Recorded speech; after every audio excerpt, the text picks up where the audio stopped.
It's autumn here in North America, and I would love to say that it's autumn here in Central Florida, but it is actually not. It's still in the 90 degrees, which I do love the heat.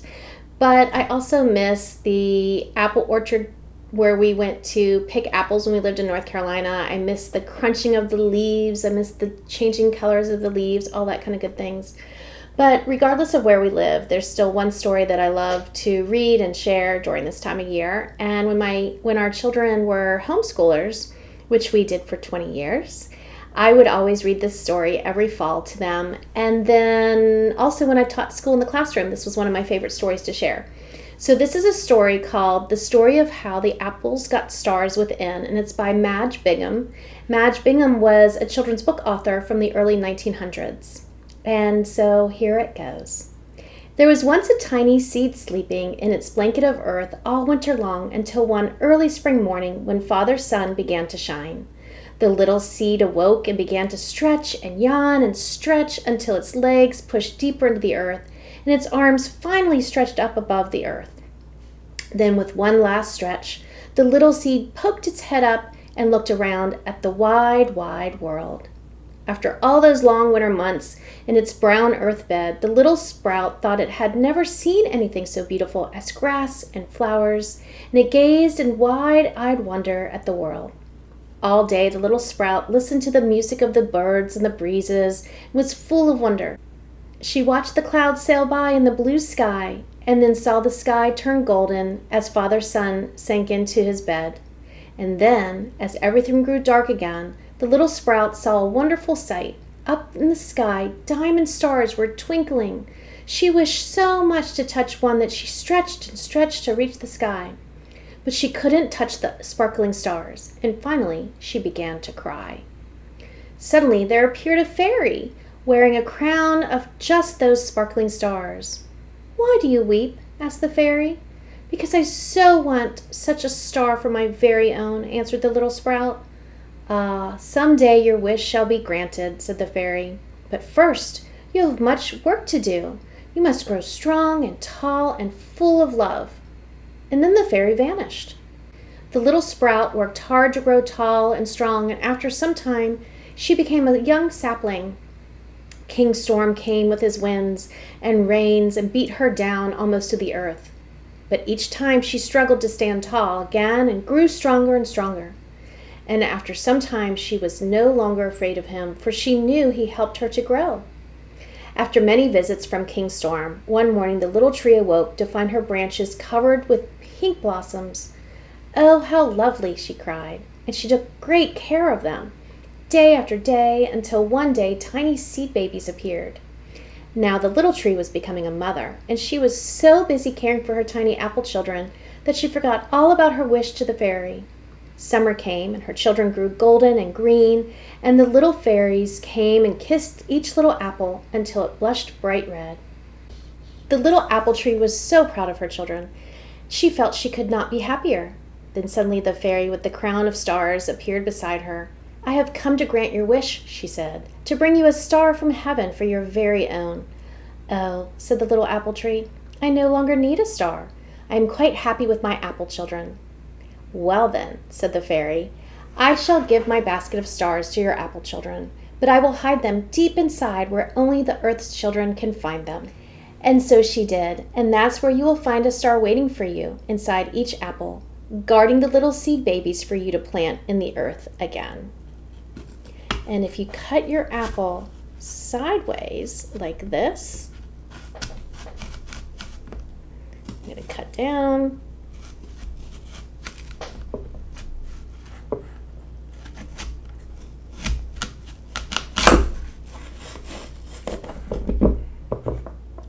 You will see the beautiful star hidden inside every apple from the fairy who granted that wish for all the earth children to have one when they eat an apple.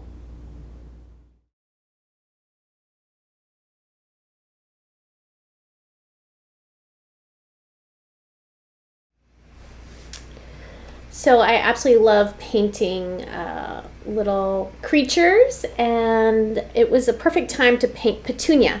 Petunia is a little mouse that my daughter had at one point in her life. Anyways, this is Petunia at harvest time, and this painting was part of a class that I taught online a couple weeks ago. Every month, about once a month, I do a free class that is a little taster of how I teach, and Petunia was the one that I did in September. Anyways, there were some parts of Petunia's painting that I really didn't like, and every time I went back to touch it up while I was actually teaching, it was too wet.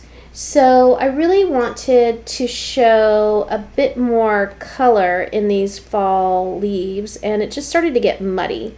So watercolor is, of course, my favorite type of painting in my art journal, and I love how I can work with those colors, leave it a little while, and go back and revisit it, because I do like to revisit my journals because I am a writer, and so I look at the art as the pre-writing to what I am actually going to write in words. And so I really like to be able to revisit and have an excuse to revisit my painting as well. And that's what this is doing for me. So I'm going to come in. I'm going to try to not muddy it up so much this time. I want a little bit of green, a little bit of red. And again, if you put green and red together, they are going to make mud. So I'm probably asking for the impossible. But I definitely want to show how these fall colors, even a little bit of purple in here, can make some pretty leaves. So I am going to just kind of have some fun fixing this up.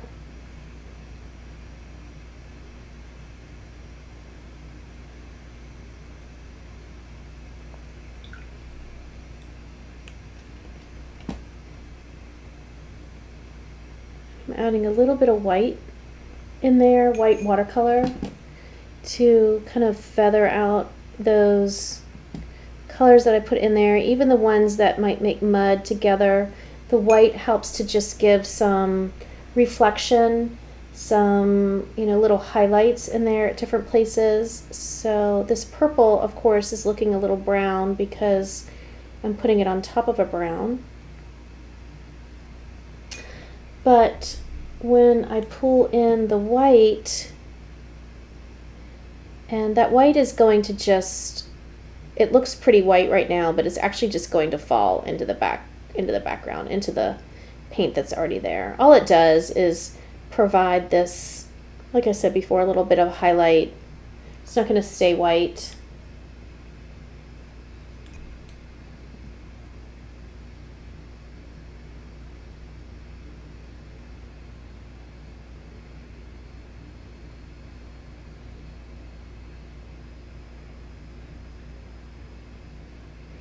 Those colors will work pretty nicely together. And that green right here.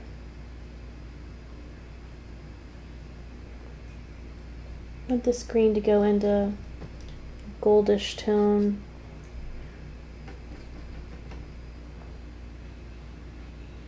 It's gonna be a little hard because that green's already there. So again, with my white, lighten this up a little bit.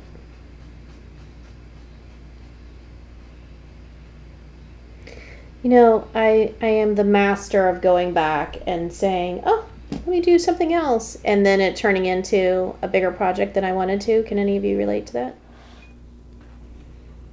So I just played around with this little leaf down here too, and what I did was just add some green and some blue, and now I am adding a bit of yellow. So when I thought I was done, I obviously was not. Now this one, if I can maybe pull in a different kind of leaf even here, and add some red with some yellow. I think it needed a pop of red in this corner. And yeah, I like that. And then maybe even lighten what's here, which is kind of a rosy red, burgundy kind of color. I'm putting white on that.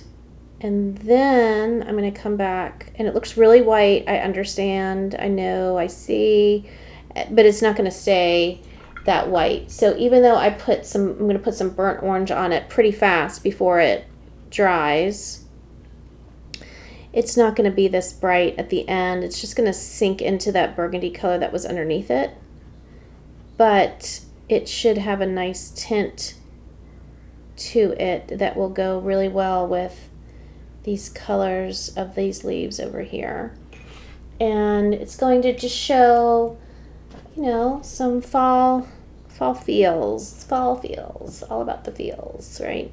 Put some green. If I put green in there, it's gonna make it muddy, so I don't want to put any green in there. I'm gonna put some more green right there. There we go. Okay, but I am going to put a little bit of red in this corner, and then a tiny bit of some gold. Yeah, you're not even going to get to see very much of that gold because it's kind of blending in with the orange and the red underneath it. I can see it, but I don't think it's going to be able to be visible. Just a little bit on the camera, on the video. Okay, so I think I really like that. I'm going to put a little bit more yellow here. Again, I could play around with this all day long.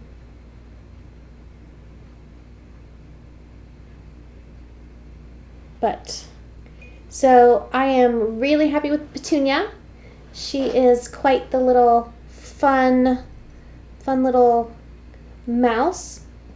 Petunia lived with us for a couple of years. She was given to my daughter as a little, you can't say hand-me-down with an animal, right? But the Petunia's owner had to move away and couldn't take Petunia, and he loved her so very much. And so Renee was very happy to continue her Petunia's life of luxury.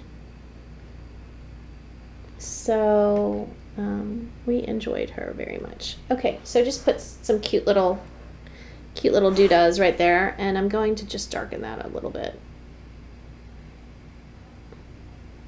That flower needed some little oomph, right? And a little bit of gold in the middle. And there we go. I think Petunia's pretty rockin'. It's a rabbit hole. I am telling you, it is such a rabbit hole to go back in there.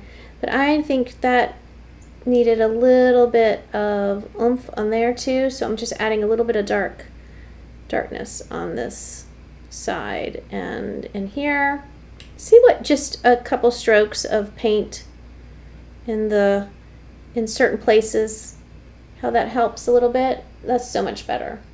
Right, let's do, so this is a little waxy, which is why this is kind of bubbling up while I'm putting it on here, because I made these flowers using a combination of white acrylic paint and a watercolor tint. So because I wanted to overlap the colors that were under there already. But yeah, ooh, I like that much better. So if I did it to those, right, it only goes to say that I should give a little bit touch up to the purple down here. I'm going to put a little line there. And again, rabbit hole. So where do I want to go on here? I'm going to go on that.